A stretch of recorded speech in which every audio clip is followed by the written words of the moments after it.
একবার এক শিয়াল বনের মধ্যে ঘুরতে ঘুরতে হাঁপিয়ে গেল আর ওর জল তেষ্টা পেয়ে গেল। উফ, আর হাঁটতে পারছি না, খুব জল তেষ্টা পেয়েছে। জল না পেলে আমি এবার মরেই যাব।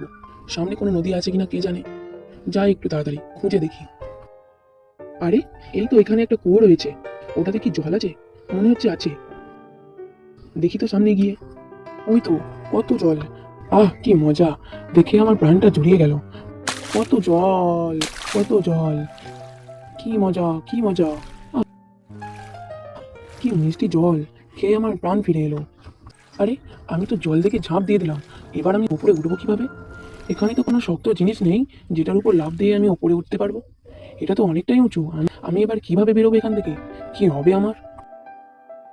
এমন সময় একটা ছাগল সেখান দিয়ে যাচ্ছিল। ছাগলটা শিয়ালের আওয়াজ শুনতে পেয়ে কুয়োর মধ্যে উঁকি দিয়ে দেখতে গেল আর শিয়ালকে সে জিজ্ঞাসা করলো, এই যে শিয়াল ভাইয়া, এই কুয়োর জলটা কি ঠান্ডা?